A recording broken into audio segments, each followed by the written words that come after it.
Girl, I took notes again. Oh, this one's gonna be a fun one. Studying for this one actually drove me slightly crazy. It's fine.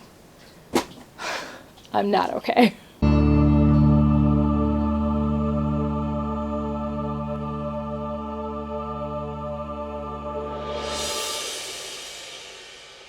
Hey guys, welcome back to my channel. I am Britt, and if you haven't subscribed yet, you probably should, because I talk about geeky things like Power Rangers, which is what we're talking about today. I'm actually bringing back one of my favorite series on the channel. I haven't done an episode of this in a very long time. It's called Rant Out of Love, which tends to get me into trouble over the internet because how dare you have an opinion? Luckily, this one is universally disliked, so I think I'm safe. If you guys want to see more Rants Out of Love, I will leave a link to the playlist at the end of the video, and enjoy, because they have garnered me much hate over the internet, and it's fine. It's great, guys. So today we are going to be talking about the 20th anniversary special of Power Rangers called Legendary Battle. So Power Rangers fans know that every time we hit a multiple of 5 year, we end up with a legendary episode of some sort. So for the 10th anniversary, we did Forever Red. For the 15th anniversary, we had Once a Ranger. 20th, we had the Legendary Battle. And then the 25th, I actually don't remember the name of that episode, but it happened in Ninja Steel, and it was actually pretty good. It's also not a huge mystery that the 15th is actually my favorite anniversary episode, even though Austin St. John isn't in it, and he's only in Forever Red, so you'd think that I would love Forever Red. I actually do really love Forever Red, but I liked how Once a Ranger kind of put all the characters together, put the current team along with the old team, and kind of made a great episode together. And that's what the 25th was like as well, but we're talking about the 20th. So the 20th anniversary special, known as Legendary Battle, was something that we have been waiting for a long time. It's actually what got me back into Power Rangers, was the anticipation of the 20th anniversary special. So I hadn't watched Power Rangers for a very, very long time, maybe here and there, like a couple of episodes, but like what I used to watch back when I was a kid. And knowing that we were going to have this 20th anniversary and we were going to have a ton of Rangers in the special, I was like, okay, cool. So that means I need to watch all of it, which I did. Watched everything up through Legendary Battle and just kind of tried my hardest. Sometimes I failed at it. Stay up to date ever since. I fell a little bit behind with Ninja Steel. Wait for that to come out on Netflix, it's fine. So why does everyone seem to hate the 20th anniversary special? At the end of the day, it just boils down to Saban is just a lazy storyteller, and a terrible storyteller at that. So let's just go ahead and chat about it. FYI, if you have not finished all the seasons of Power Rangers, this could result in a few, at least minor spoilers. So I'm going to try really hard to stay away from the big ones, but there might be some minor spoilers hanging out. And there will be one big spoiler for a Super Sentai, because you know what? If Jeffrey Pizarro can spoil it for me when I watch a panel from Power Morphicon on the internet, then I can spoil it for you. Just saying. He spoiled Power Ranger for me, and I was not happy about it. Anyway, let's just move on. So the overall issue that I have with Legendary Battle, before we get into the nitpicky, nitty-gritty stuff, is the ridiculous amount of just fan service cameos. Now, we had just come off of a season, which, mind you, not the greatest season in Power Rangers history. Let's be real on that. If you guys want to see me rank all Power Ranger seasons, I will leave a card for that. Check that out. It's fun. And I mostly still agree with it, though I'm rewatching some stuff I haven't seen in a really long time, so I might switch it up a little bit now, but anyway, moving on from there. But we came off of a season of Power Rangers where we had 2 entire episodes dedicated to Legendary Rangers. We had Jaden come on from Samurai, and we also had Casey come on from Jungle Fury. Literally the only Disney era Power Ranger. Seriously, Casey was the only Disney era Power Ranger that Saban seemed to ever care about, and that's because he wrote for the show, so that's fun. Oh, Saban and your hatred for Disney seasons. It's fine. So we had episodes where Casey was actually like prominently in the episode. We had an episode where Jaden was kind of prominently there, that he wasn't just some fan service item that they threw in there. So when you get to the 20th anniversary special and you come across these Rangers that are basically just fan service cameos, it's really frustrating. So Legendary Battle opens up with a lost dog, kid yelling for this lost dog, and then this guy squished underneath a pillar. And you have the red and pink Rangers from Lightspeed Rescue come in and try and save the guy underneath the pillar. They pull the pillar off of him, and all the pink Ranger does is check his heart, and like, you're gonna be fine! You're gonna be just fine. What about his crushed pelvis? I mean, I get that it's a kid's show, but still, like, just that in itself. And then they have these little flashes over their faces of their helmets. Really, the only time you see those two until the final scene, until the final sequence of the episode, which is an hour long if you watch the extended cut version on Netflix, because it's the only way to watch it, because Corone. That's all I'm gonna say. My favorite moment, and it wasn't even like in the aired part, like the aired episode, it was on the extended cut anyway. It's fine, Saban.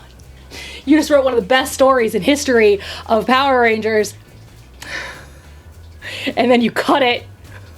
You cut the nostalgia of it and the heartbreaking of it and all that. It's fine, Saban. It's fine. You cut it, but it's fine. And then you have Leo come charging in to save the puppy.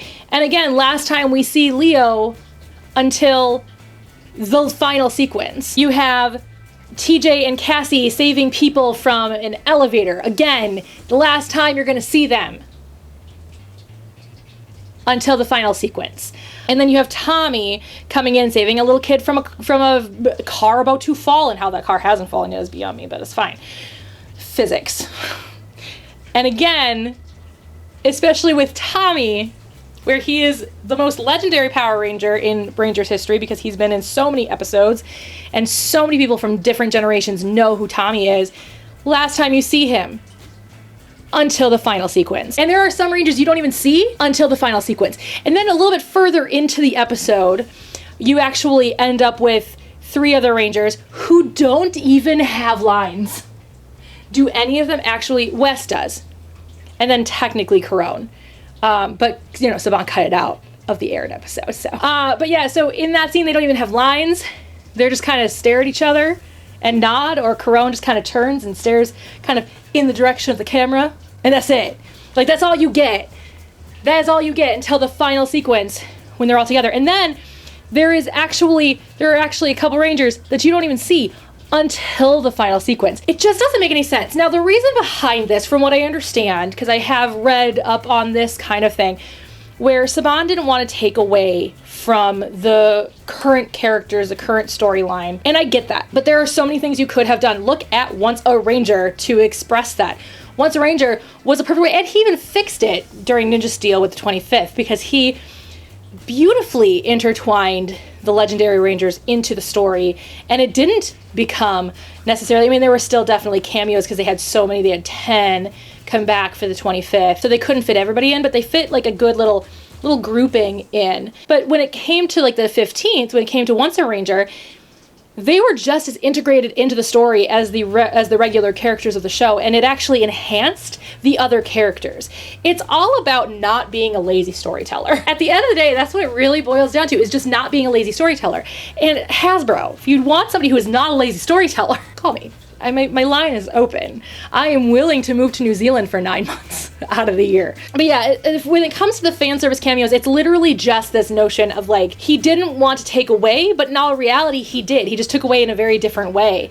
And he could have integrated them so beautifully into the story, whether it be Tommy and Wes going to talk to Gosei, because, you know, especially Tommy, who knew Zordon, and Gosei knew Zordon, and they were friends, and so Tommy and Gosei should be friends.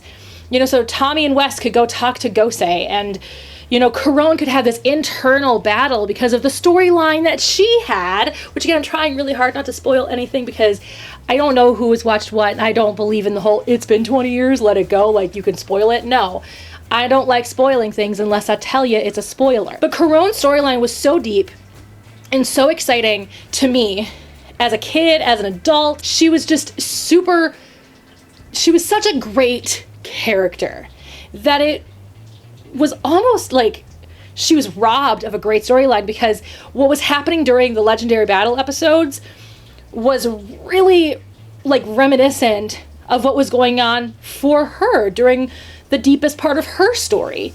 And it could have had this great internal battle about what happened back then, what's happening now. And I get that it's a kid show, you can't go too deep, but you can, because Saban has gone deep before with In Space, with Lost Galaxy, with Time Force. Saban has gone deep before, and it's perfectly fine to go deep. And it's just really frustrating for me.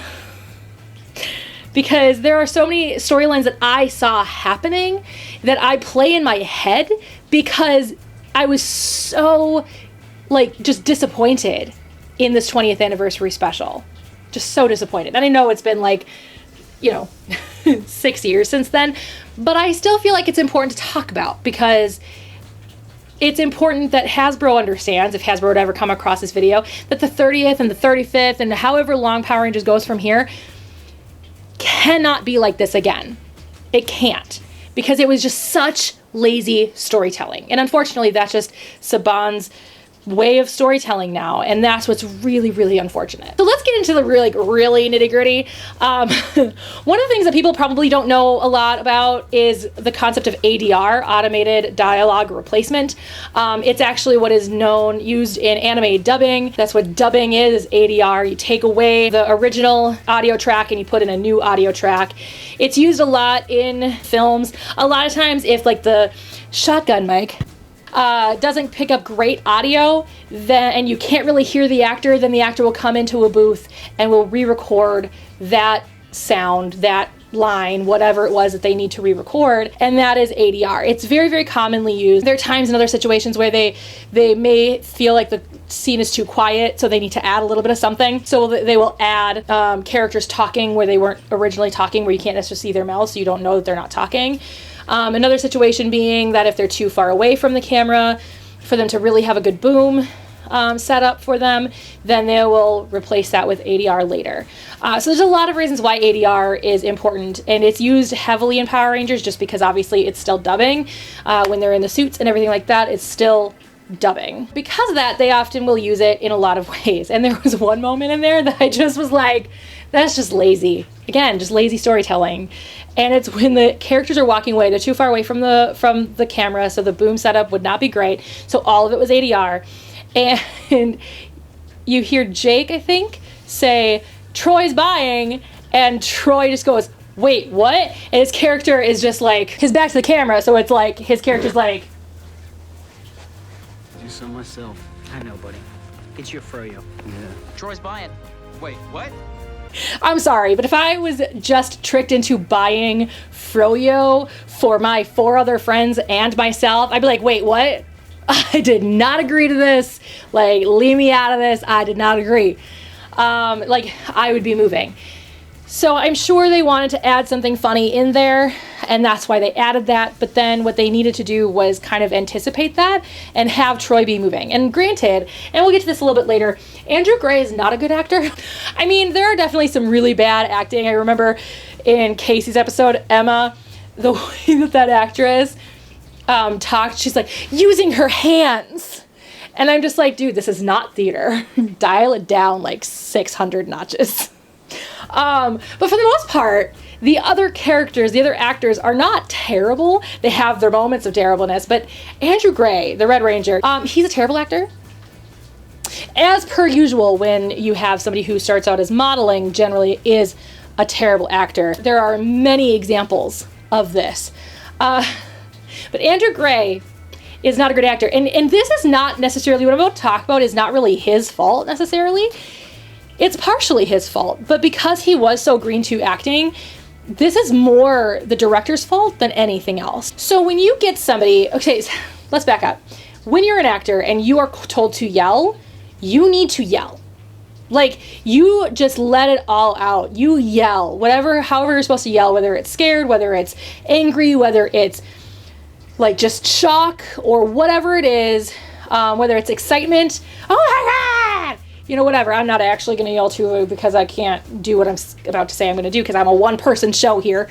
But it's the other people around you that need to make sure that everything is done properly. That the sound is done so that the sounds aren't spiking, you don't blow out the microphone, that it sounds natural. Everybody around you is supposed to make sure that everything works correctly. And so that means you move away from the microphone. That means the microphone is moved away from you. That means that you need to maybe change the settings on the microphone. There are so many things that you need to be able to do. And when he's like in person, it's not such a big deal, but it's when they're doing the ADR inside the suits that this becomes a problem. So, and I get it, because I mean, I have definitely been in that situation. I do voiceover work. I've been in the situation where like you just feel really, really awkward doing certain things in front of a microphone. It's a lot easier when you're in front of people or in front of a camera because you understand that you're acting. But when you're just talking to yourself in front of a microphone or in front of a camera like this is very awkward at first. Talking to this microphone, very awkward at first, especially when it's just that microphone. That's all you have to play off of. And it's a little awkward. He has trouble yelling. And it drives me crazy. As an actor, as a director, it drives me absolutely bonkers because I can't. It's just bad. It's not okay. And that is mostly the director's fault, because the director should have said, wait, no, Andrew, we need you to actually just belt. We need you to actually just let it all out. Like pent up anger, pent up whatever, just let it all out. Go. But the directors didn't care enough about the jobs, or Saban didn't care enough about his job, that they just kind of let him do what he needed to do. And which was, of course, not yell, because he was not coached well enough to yell. Legendary battalion mode! Firestorm! Strike! The next thing I want to talk about was explaining things that don't need to be explained. Exposition in any form, whether it's creative writing, movies, television shows, exposition needs to be handled very, very carefully. Because if you have bad exposition, your viewers or your readers, whatever, are going to be thrown out of whatever it is you are creating. And this is something that Power Rangers have always had an issue with, but as I was watching the 20th anniversary special again yesterday, I was sitting there and all of a sudden Noah goes, Good thing we still have the Q-Rex too. at what point were we questioning whether or not you had the Q-Rex?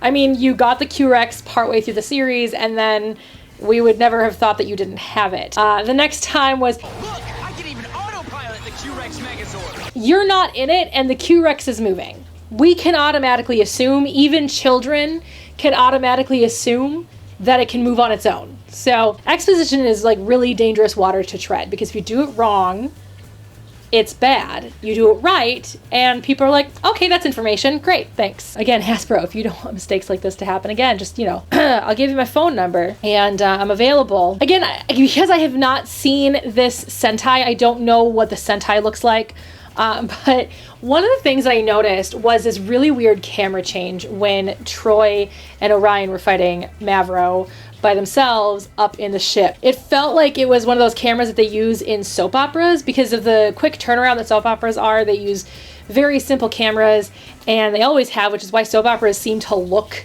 very different compared to other types of television shows, because of that quick turnaround, because they have to do a new episode every single day. So like there's really quick turnaround.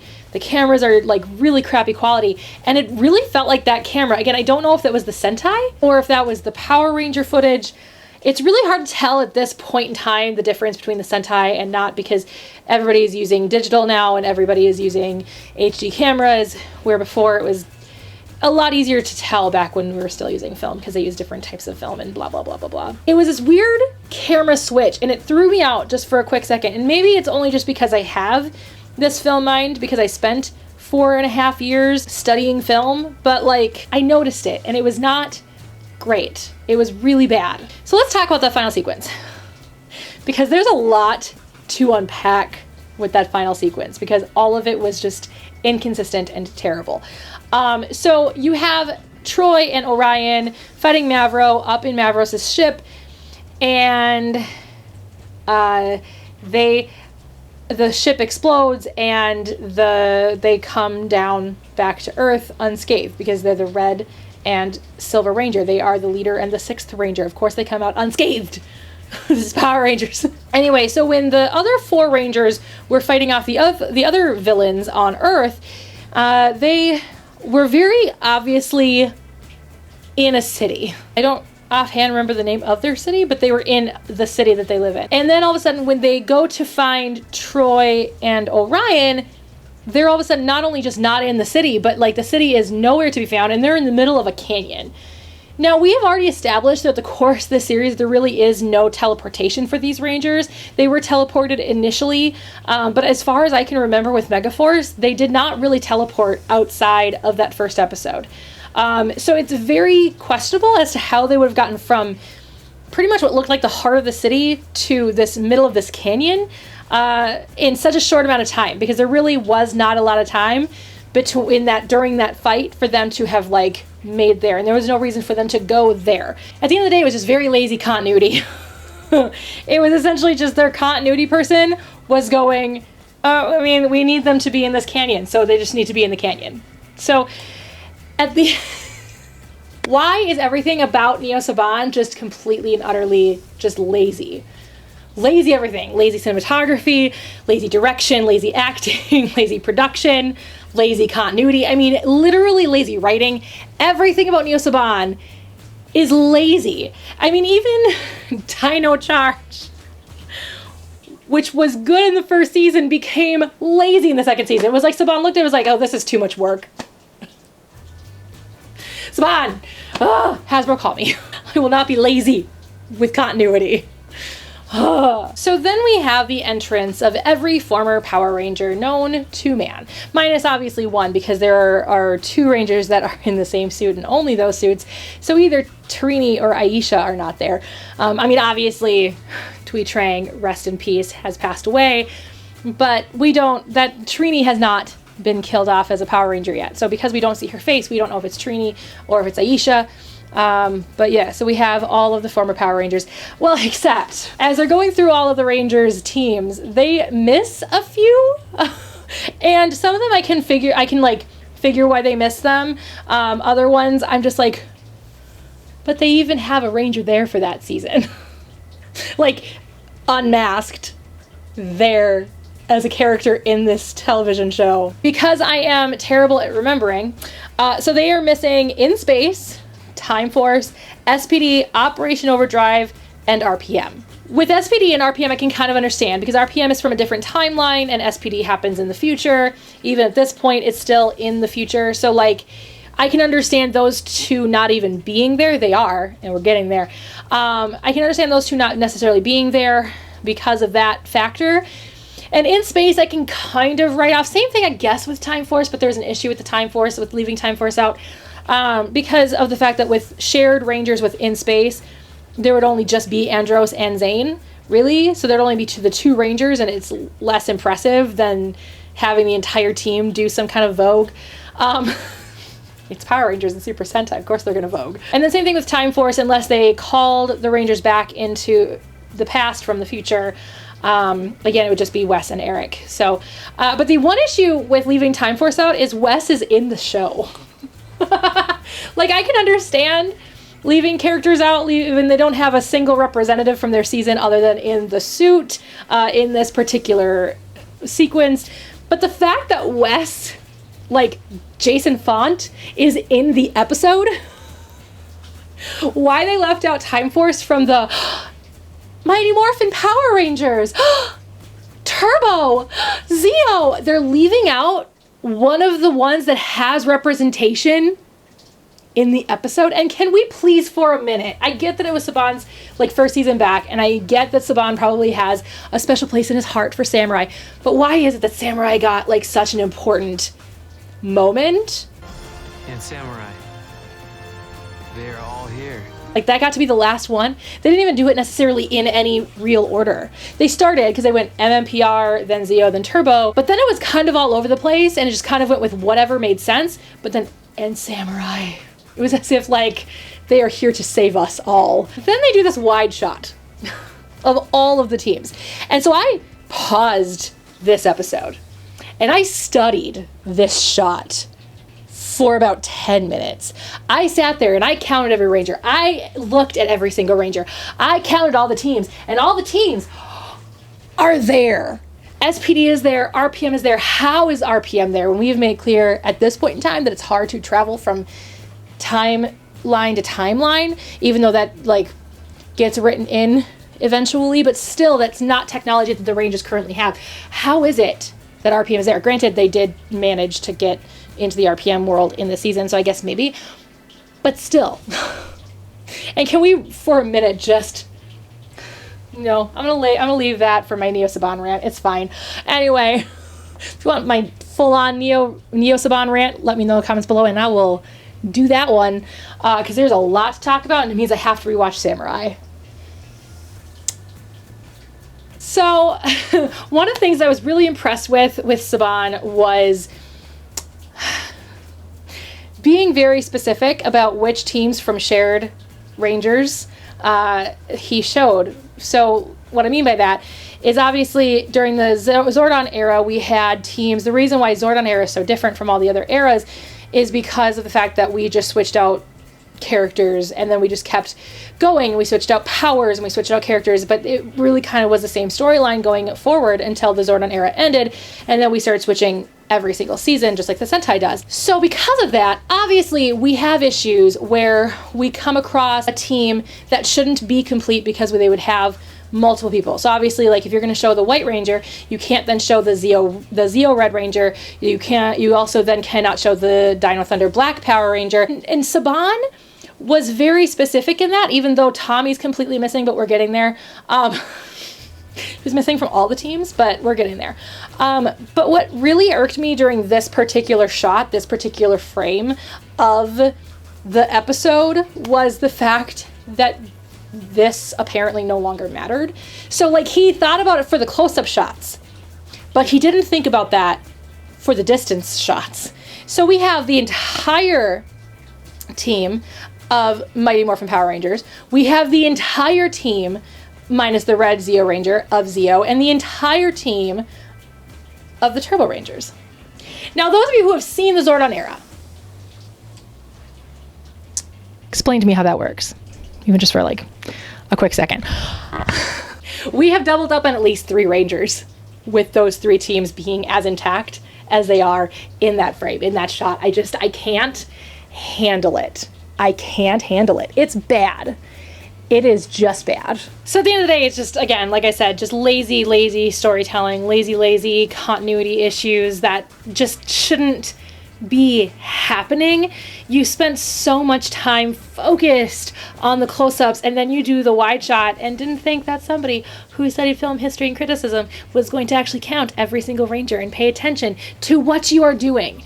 If you are going to be specific, be specific. Now, talk about another continuity issue. Well, I guess it's not really a continuity issue as much as it's just like a consistency issue. While consistency and continuity are basically the same thing, continuity revolves around, like I said, the whole notion of they were in the city, then they were in the canyon. Like, how did that occur? That's continuity. Whether or not their hair is like this or their hair is like this, whether they're buckled or not buckled in the car, you know, those kinds of things are continuity. Consistency kind of goes a little bit further than that as well. And so let's talk about the missing Rangers from all of this. So as you guys know, most teams have 5 to start, and then they add a 6th Ranger later. Sometimes they start as 3, add 2 more Rangers, or add 3 more Rangers later down the line. And it's interesting, as we were going through all of these Rangers, who they chose to keep and who they chose to get rid of. When they showed like the Lost Galaxy team, they had the 5 core Rangers, plus they had the Magna Defender. I mean, that's fine, because obviously the Magna Defender is the 6th Ranger, so like that's great. But then when they showed Ninja Storm, they only had the 3 core Rangers. They only had Shane, Dustin, and Tori there. They completely forgot about Blake and Hunter. They completely forgot about Cam. And that's not the only thing. Like, even with Mystic Force, they had just the 5 core Rangers. They forgot about the other 3 Power Rangers that helped them throughout the course of the season. When it came to Jungle Fury, they just had the 3 core Rangers, completely negating RJ and Dom. It just didn't make any sense to me. There were some Rangers that had their 6th Ranger. There were some Rangers that run some Ranger teams that didn't have their 6th Ranger. You look at Dino Thunder, and the only one that was missing was the Black Dino Thunder Power Ranger. They had Trent, the 5th, but 6th Ranger for that season. It just... There was no consistency there. And I mean, I guess it could boil down to what they could and couldn't get the costumes for, but I doubt it. I think it was just Saban being lazy, because Saban is a lazy storyteller. Hasbro, call me. It was really frustrating. So I actually have a list of all the Rangers that were missing from this. I think I got all of them, but I could be missing one or two, so let me know in the comments below if I'm missing anybody. They were missing Merrick, the Lunar Wolf Ranger from Wild Force. They were missing Trey, the Gold Ranger from Zeo. And I get it because most people would look at that as Jason, but it was also Trey. Let's not forget about that. They were missing the Blue Centaurian, the Phantom Ranger, both from Turbo. They were missing Ninjor from Mighty Morphin Power Rangers Season 3. They were missing Udana, Leonbo, Daggeron from Mystic Force. They missed Dom and RJ from Jungle Fury. They missed Blake, Hunter, and Cam from Ninja Storm. They missed Antonio from Samurai and Tazon from Operation Overdrive.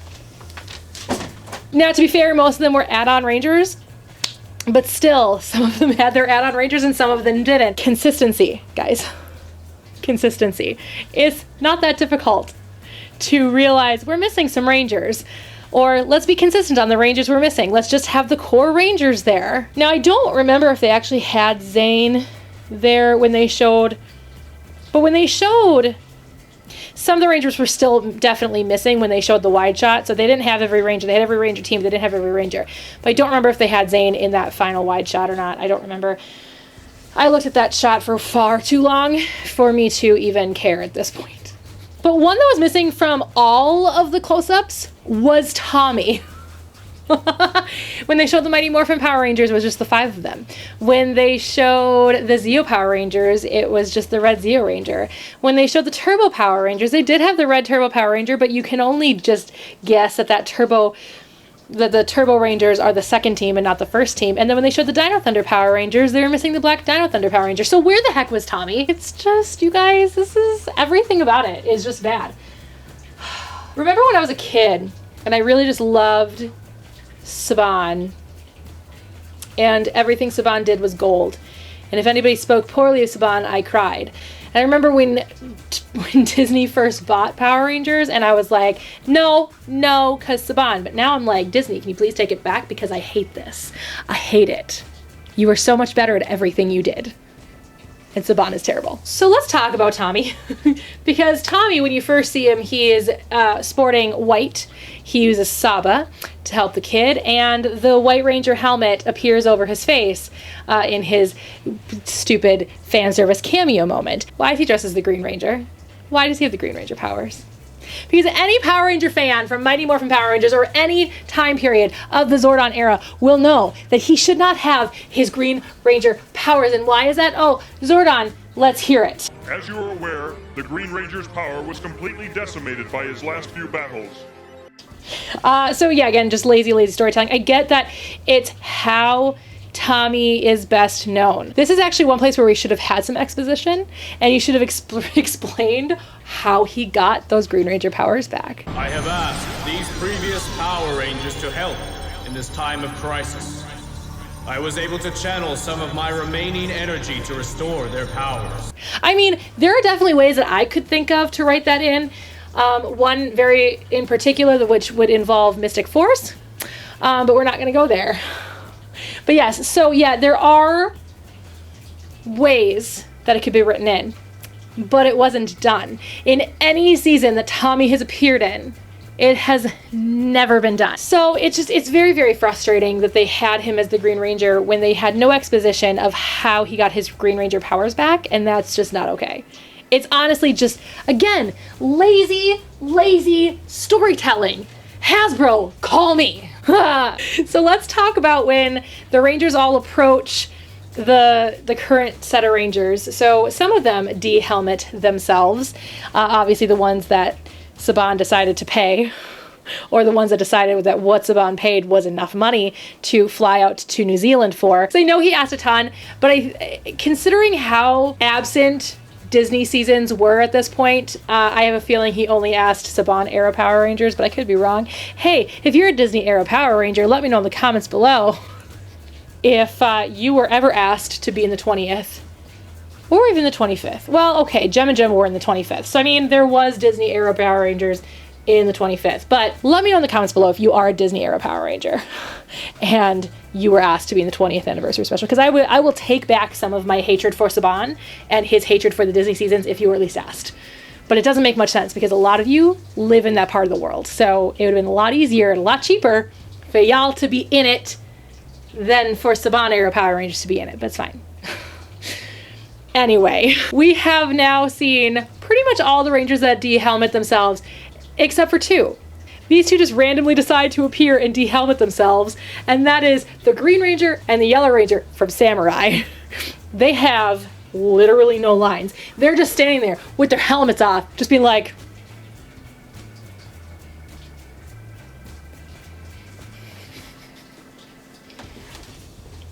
now I get it. Samurai was terribly acted. And I get it that there's not much nostalgia when it comes to the Samurai Power Rangers, and I get that Saban has this weird obsession with Samurai. At least give them lines. Lazy storytelling. And their Power Ranger selection, I kind of touched on this a little bit already, their Power Ranger selection was really weird, because again, it was very Saban era. And like, not that I don't love Menace the Samurai Rangers and the Lightspeed Rescue Power Rangers. Not that I don't love every single Power Ranger that was involved. I love Leo. I love Damon. You know, I love Wes. I would have loved to have seen Eric there if we were going to be doubling up on teams. Why not have Eric there? Dan Southworth, come on. I mean, he could have been busy, but no.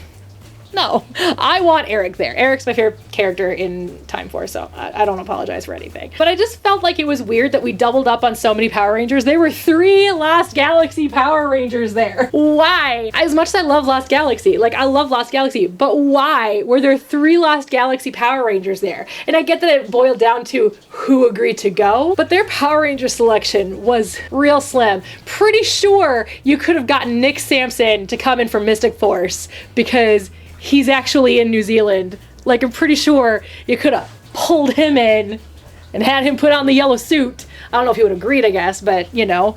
I mean, I think most of that cast was actually from New Zealand. So, like, or if not, just at least Australia. I mean, Richard, the Green Ranger from Mystic Force, because I can never truly... Richard Brant Cantasano? Whew. I think that's right. Anyway... he you know, he did the 15th, so pull him in. I don't know, it could have been so much better. Like I said, I don't think he would have reached out to Disney Seasons because I think that he has this big weird thing against it, and Hasbro, I won't have such a thing against the Disney era of Power Rangers because I prefer them. So call me. That's gonna be a running gag every time I do a Power Ranger video now, especially if it's gonna be a rant out of love, because Hasbro, I will do better. So let's just jump into the fight, which the fight sequence itself didn't really bother me. I know that the fight sequence itself bothered a lot of people because from what I understand, they did use Sentai footage, which meant, of course, that there were Rangers that shouldn't have been there, whether it be the fact that Tommy is the Green Ranger and the Red Ranger. And then, of course, there were Sentai specific Rangers there. I honestly didn't notice that as much. I noticed it in one particular shot where I did notice in the background in the corner, I did see a Sentai specific Power Ranger, but I didn't really see that. And I know a lot of people complain about it, but I actually paid really close attention when I watched it this time. And I was glued and trying to find a shot where that existed.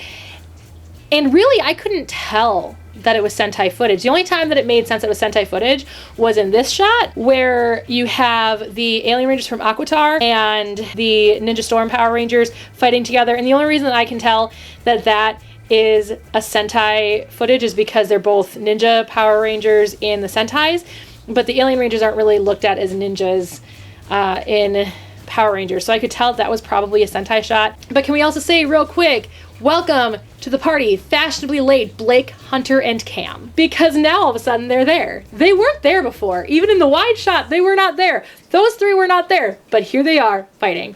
Saban, lazy storytelling. Lazy storytelling. So let's talk about Robo Knight. So Robo Knight, without spoiling much, shouldn't have been there, but he was. I mean, he shouldn't have been there, but he was. So, and it's like, okay, spoiler tag up, let's chat, let's talk. Robo Knight died at the end of Megaforce, at the end of the first season of Megaforce, known as Megaforce. Robo Knight died, and it was a very emotional, even as an adult, emotional moment for me as an adult. I was in my late 20s at the time, And maybe I was in my mid-20s. I don't remember. When did that come out? 6 years ago. How old was I 6 years ago? I don't remember. 6 years ago? 26. Mid-20s. So I'm moving around a lot because I'm actually, like, actually angry. Like, this video that I'm filming is making me angry. So dumb. Anyway, Robo Knight dies, and all of a sudden he's back, and the only thing that is said is, Hello, old friend. Glad to be back. wasn't Troy destroyed by Robo Knight's death? Wasn't that the whole point? That Troy was destroyed by Robo Knight's death? And then the last moment, actually we're going to go back to that one shot because that's actually what made me pause the shot and then notice the samurai, or not, it was what actually made me pause and then notice the Ninja Rangers and then, or the Ninja Storm Rangers and then the Aquatar Rangers together, was you could hear Tommy's kias.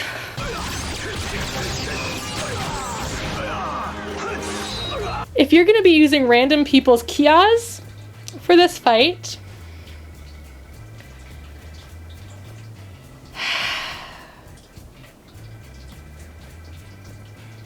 don't use Jason David Frank, because his kias are the most signatured, because everybody can tell that it's him. So, but he wasn't in that shot. They were using his kias and he wasn't there. He wasn't fighting. That wasn't him. And I just can't handle it anymore. I can't handle it anymore. So for the very final moment of this television show of Super Megaforce, whatever you want to call it, as a whole, I call it just Megaforce. I don't separate the two. Troy takes out his big old sword and stabs it in the ground, and the 6 of them walk off together in the sunset. Troy, I get that you didn't have Zordon as your mentor, but you did have Gosei, and Gosei had Zordon as a mentor, so pretty sure that would have been against every Power Ranger handbook that exists in your world, to just leave this magnificent power sword for literally anybody to grab and take. And it didn't even they didn't even I get that it was symbolic, like it was him leaving his Power Ranger self behind and walking off into the sunset with his friends, but then they should have had it disappear. They should have had something happen where he didn't realize that literally anybody could have taken it. Any Power Ranger villain that still exists out in the world today could come back and take it. Pretty sure nobody wants to see that happen. So like I said, at the end of the day, the 20th anniversary was a perfect example of how bad of a storyteller Saban truly honestly is, and how lazy of a storyteller he is, and how lazy his entire production team is. You know, and I have noticed that even in older Saban series, continuity issues, consistency issues, and I still have consistency issues. I mean, one of my biggest complaints about Beast Morphers is its consistency, and at some point, when I have a better picture, better view of Beast Morphers, maybe I'll do another video about Beast Morphers, but for right now, that's one of my biggest complaints. Saban has always had consistency issues, and that's something that I have not found in Disney seasons, which is why I miss Disney seasons so much and why I'm rewatching all of them right now, because I really just enjoy them because they don't have these consistency issues. They don't have these continuity issues. They don't have these writing issues, these lazy storytelling issues. When Disney had it, they were not lazy. They were like telling a story. Were their stories always perfect? No. Were their stories sometimes less than, were sometimes their stories not fleshed out quite enough? Sure. There are definitely, even in some of my favorites, like Mystic Force, there are times in it where I wish that they could have expanded better or expanded more in that part of the story, but they just didn't. But at the same time, they weren't lazy. Saban is flat out lazy, and it drives me crazy, and I'm really angry. Honestly, this is me being honest. I'm not like angry all the time about it, but like whenever I do think about the 20th anniversary special, I get a little angry because we deserved so much better. And we got better for the 25th, but even the 25th has its issues. That's why Once a Ranger is still, the 15th is still my favorite. I mean, Forever Red is also amazing and I love it. But Forever Red is so different because it didn't involve really the current Ranger team. They just the Red Ranger from the current team that you saw the other Rangers. But it was kind of, again, Saban's issue of not wanting to overstep, not really understanding how to incorporate the old Rangers with the current Rangers. So that was his solution back then, was to just take the legacy Rangers and bring in one current member of the team. And again, it was very lazy storytelling where that's concerned, because they could have incorporated all of Wild Force into that story. I get that it was Forever Red and that it was a special mission, but and it was great. I liked everything about Forever Red, except now knowing that he just didn't want to step over this other team, this main team. It makes a lot of sense as to why he wrote it the way he did, or why he had the team write it the way he did, because I'm sure he didn't write that episode. I know he didn't write that episode, but he was still in charge. But either way, like I said, it just boils down to the fact that Saban is a very lazy storyteller, and it's just sad that that's what we got for our 20th anniversary special, because we deserved better. So I hope that Hasbro gets an idea that we, as a collective unit, didn't really like the 20th anniversary special and choose not to do something like that ever again, because that cannot happen again. In our fandom, because we didn't like it. Let me know in the comments below if you did like the 20th anniversary special and what you liked about it. There were certainly things I liked about it. I still don't think it was a terrible episode. There are worse episodes, but it honestly is the worst reunion episode, and I wish that we had gotten it better. But let me know in the comments below if you liked it. If you liked Megaforce as a whole, let me know in the comments below. Let me know what your favorite reunion episode is, and I will see you guys all next time. Bye. Hi, Haro. Are you watching me film? That's so cute. You're cute. I like you. Hi. Anyway, sorry. Oh, shiny.